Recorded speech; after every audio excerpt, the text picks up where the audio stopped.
Guys, just now I was reading a book and there was an interesting motivational story that I loved so much and it changed the way I look in my life. So in this video I am going to share you this story with you. If you apply this story principle rule in your life, definitely guys you changed your life and you to become more confident and more goal oriented. Okay, so are you ready? So hey guys, this is Prashant Patil and you are at the right place because I help the student to become their more productive and more skilled in life.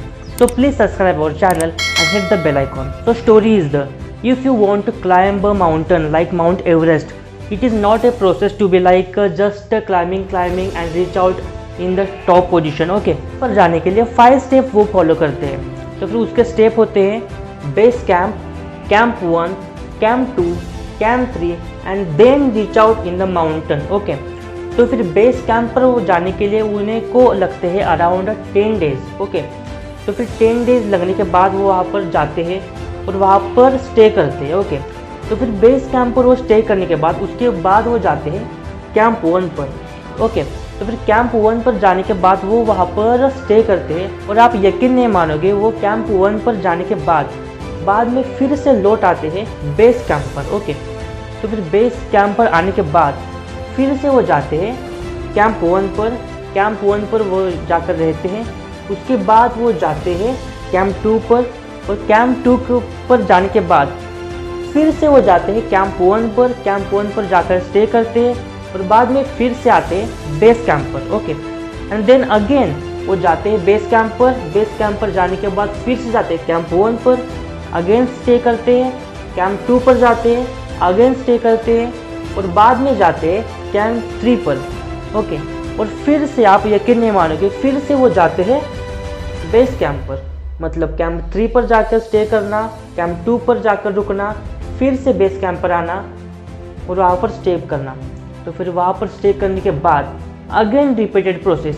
Base camp 1 पर stay करते हैं.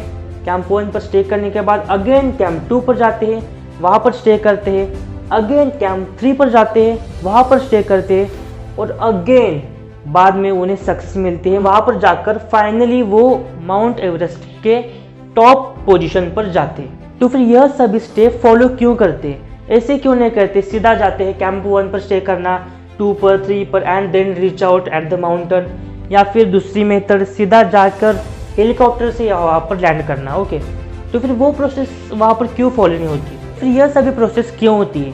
Because हमारी human body इस atmosphere पर, मतलब mount Everest के atmosphere को suit नहीं करती. इस वजह से हमारी बॉडी को वहाँ पर सूटेबल होने के लिए यह सभी प्रोसेस वहाँ पर फॉलो की जाती है. ओके, तो फिर आप बोलोगे कि हमें क्या करना उस माउंट एवरेस्ट और हमारा क्या संबंध है, आप ये स्टोरी हमें क्यों बता रही है? तो फिर सुन लो गाइस, आपने ये बात नोटिस की क्या कि कौन सी भी सक्सेस पाने के लिए आपको कंटिन्यूसली स्ट्रगल करना पड़ता है. मतलब कुछ सक्सेस पाने के लिए कभी कभी हमें 2 कदम पीछे भी आना पड़ता है. ओके, मान लीजिए शेर को कोई शिकार करनी है तो फिर शेर भी शिकार करते समय सीधा जाकर छलांग नहीं मारता.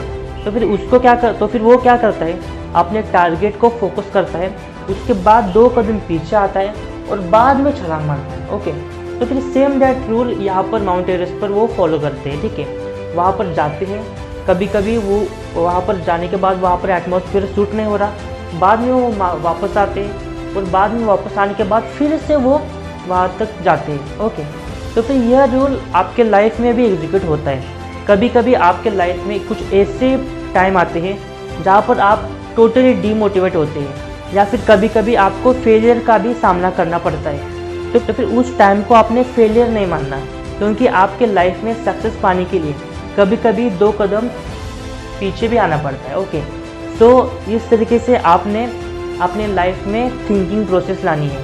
तो फिर यही इस स्टोरी का मॉरल है. ओके, और दूसरी मॉरल हमें यह मिलती है कि कौन सी भी सक्सेस जब हमें शॉर्ट टर्म में मिल जाती है तो फिर वो सक्सेस ज़्यादा देर तक नहीं रहती. दूसरी ओर की सक्सेस जिसे पाने के लिए हमें बहुत ज़्यादा स्ट्रगल करना पड़ता है, जिसे पाने के लिए हमें कभी कभी 2 कदम पीछे आना पड़ता है, तो फिर वो सक्सेस मिलने के बाद जो खुशी होती है ना, वो लाइफ टाइम पे रहती है और वो सक्सेस हमारे लाइफ में हमेशा रहती है. ओके, और वो कभी एंड नहीं होती वो सक्सेस. ओके, तो फिर कभी कभी हमारे लाइफ में कुछ ऐसे मोमेंट आते हैं, उस मोमेंट पर हम सोचने लगते हैं कि यार गिव अप ही कर दूँ। फिर टाइम के अनुसार हमें कभी कभी 2 कदम पीछे आना पड़ता है।